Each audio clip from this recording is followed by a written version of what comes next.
We had Congress people, we had important, of course, representatives from the Embassy of India, we had important business magnates, we had Catholic scholars of high stature, interfaith leaders, etc.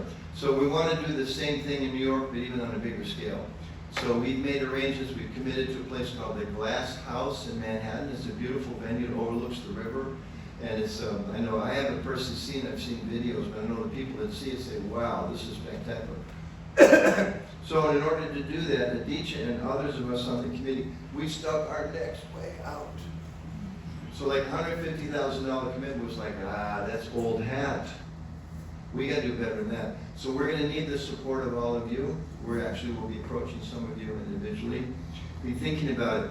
It is a chance for you to invite your big members, your big donors, your big government friends to come to New York City to be part of this big event. By sponsoring the table, say Columbus sponsors the table, then it's what, 8 seats, I think? There's 10 seats in total on the table. 10 seats per table, so you get to come, you can send whoever you want to, and you're providing tickets. Individually, tickets are, I think, $350 a ticket. I already bought my first 2. Okay. 500 for VIP. 500 for VIPs. She told me I was a VIP, which meant I had to give her an extra $300. That's what it boiled down to. You know, she's very crafty with these things. But we do want and invite and welcome and request all of you seriously. We're going to need some sponsors. This won't work without sponsors. And we do know that we hope to get sponsors from other part of the country, but it's going to be a little tougher from people in the Pacific Northwest or, you know, from the state of Arizona. It's a long ways, where for all of us it's much, much closer. So we'll be talking about that more over the weekend, but that's very important. Start locally, please organize a committee, start thinking about what you're going to do, and then we invite everybody to come to take part in this zonal celebration in New York City. I was asked to briefly talk about the GBC meet in India, which was really good because it was supposed to be 10 days, they cut it to 6, so I can be really brief.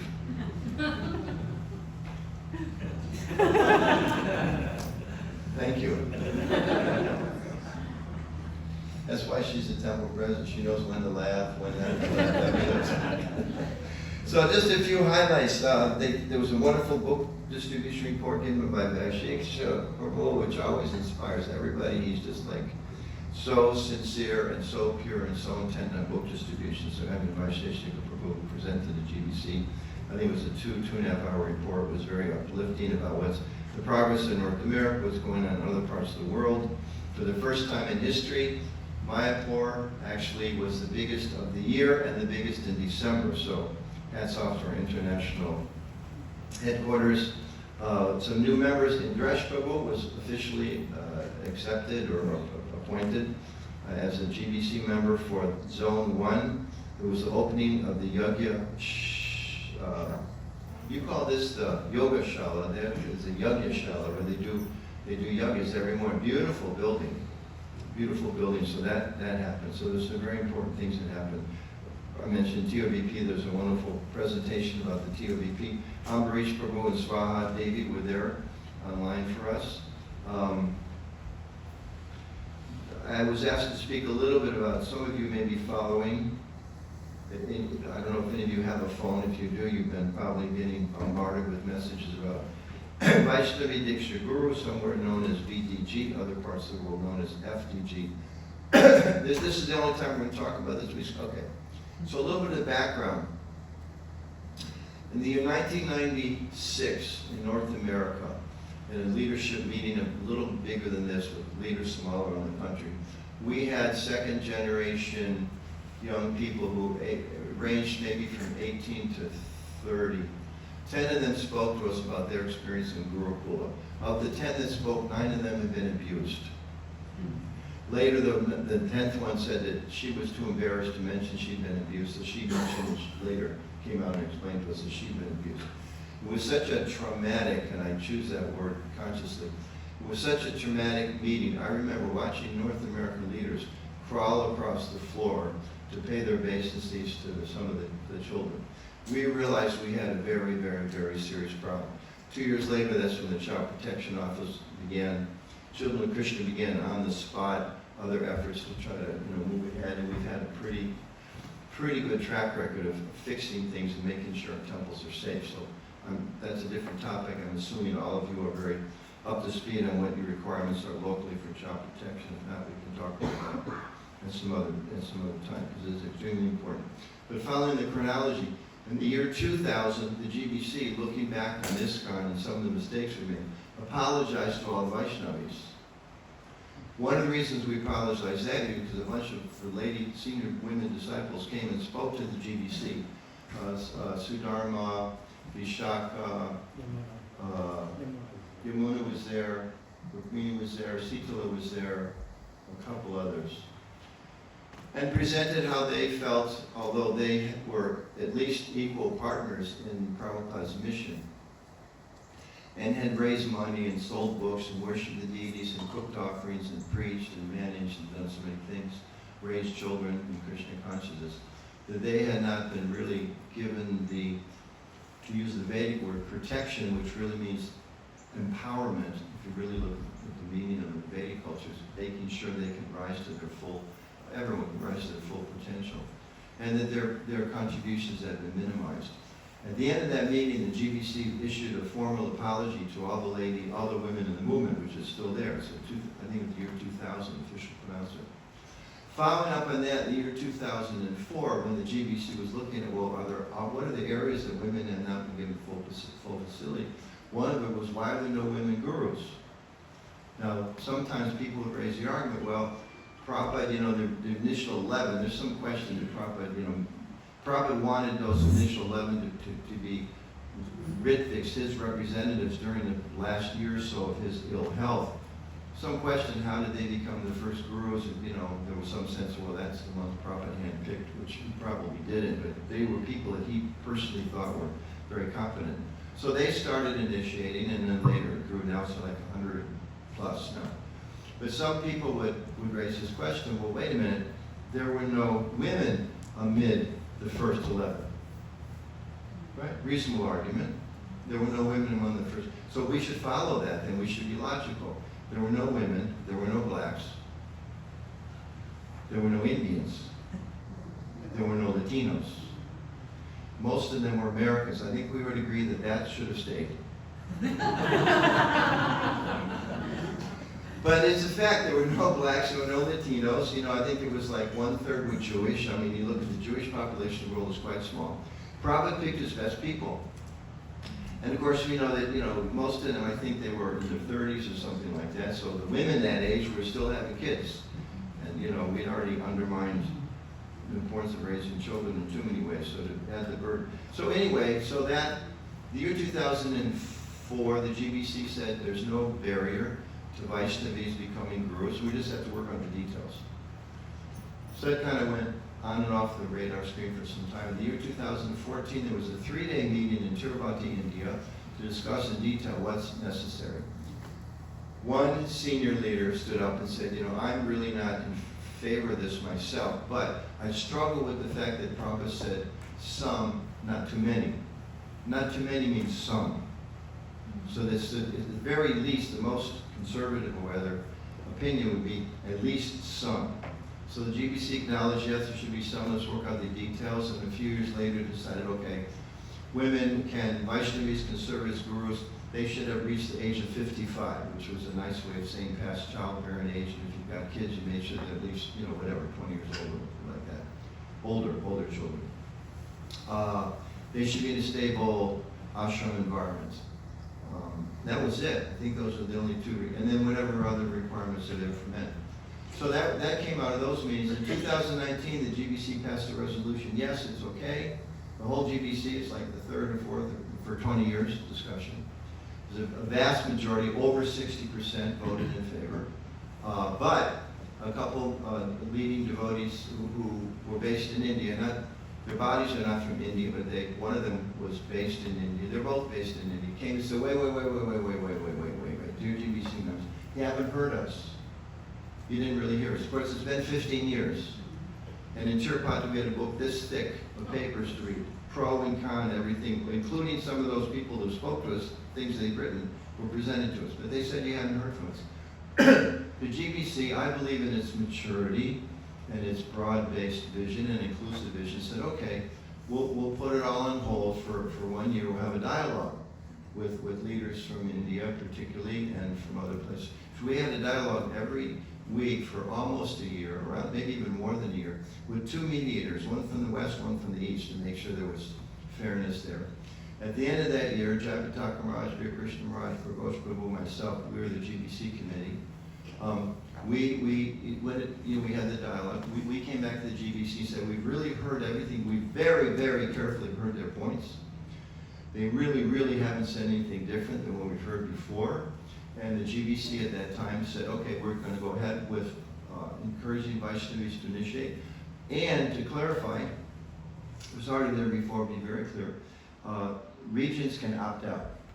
So like if Zone 2 or North America wants to say, we don't agree with this, it doesn't work with our culture, we have the right to do that according to that GBC law. At that point, some people came back and said, no. If you do this in any part of the world, we're leaving ISKCON.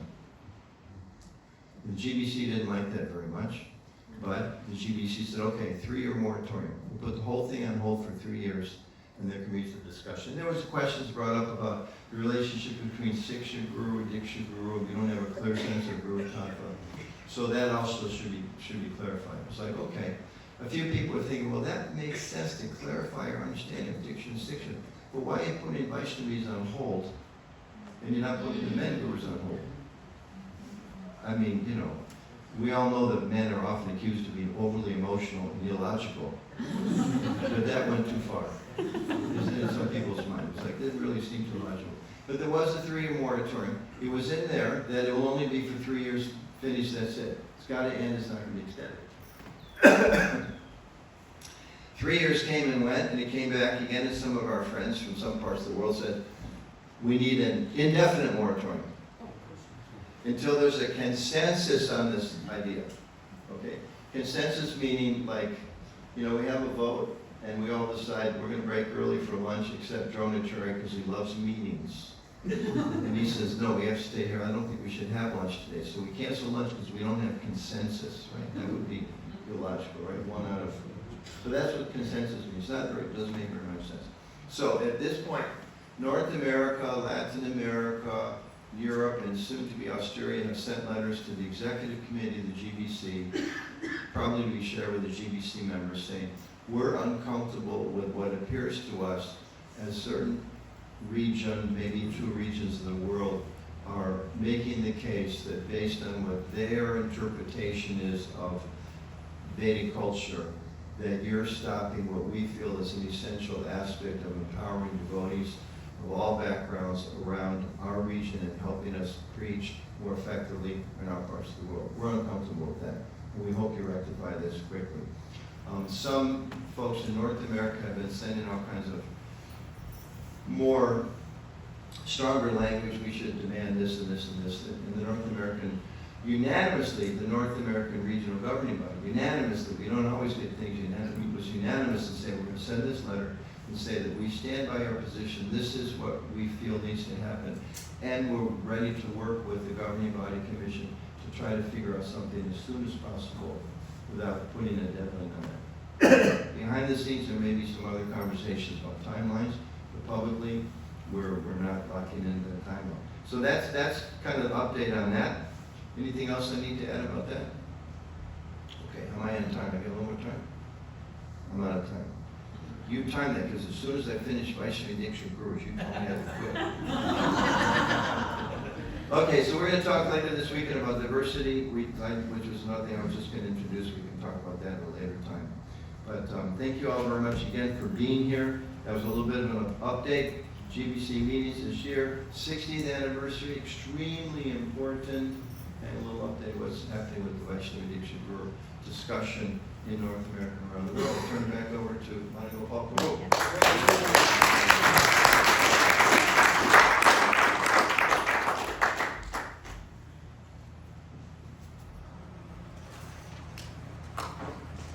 I need like a step stool. Hare Krishna. Yes. Big shoes to fill. Thank you, Anandam Prabhu. This is a very serious matter, and we'll talk about it some more. And I believe Maharaj, if he has some time, also touch upon the empowerment of women. It's a very important thing, even just purely for the numbers.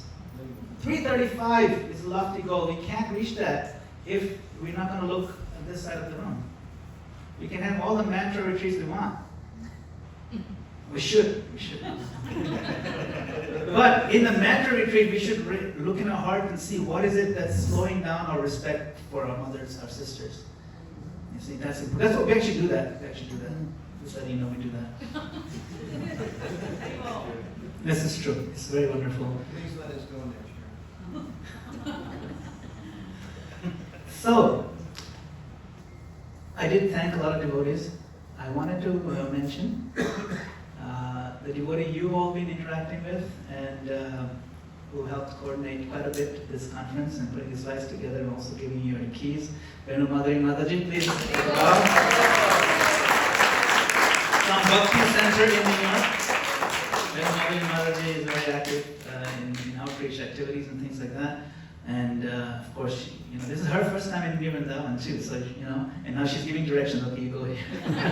So, yeah, I know what kind of room that is. That's an L, and that's a G, and, okay. It's not a groom, it's a G room, and so, clarifications like that. So, we're going to do fun Krishna conscious icebreakers. Let's see, so we have, of course, the first goal was to build the family kind of relationship, right? So we have a few exercises for us to get to know each other better. So we'll start with, you'll pair up with a person that you don't know so well, or may know a little bit. And it's okay to have 2 or 3 also, 3 or 4 in a group, that's also fine. But keep it small, no more than 4.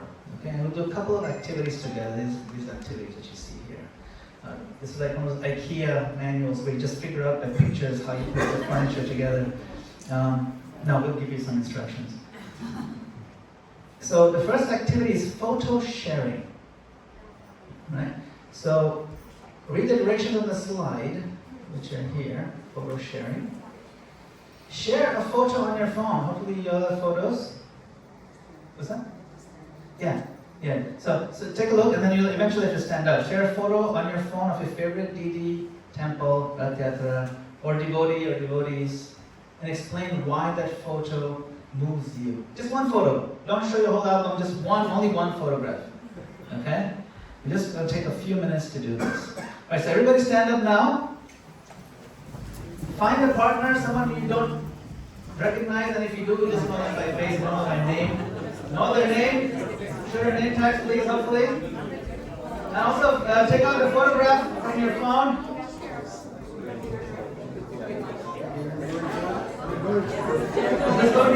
No, you can mix, you can go across the aisle. You can go across the aisle if you want.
Okay, now you find a different partner, and this is called the bucket list activity.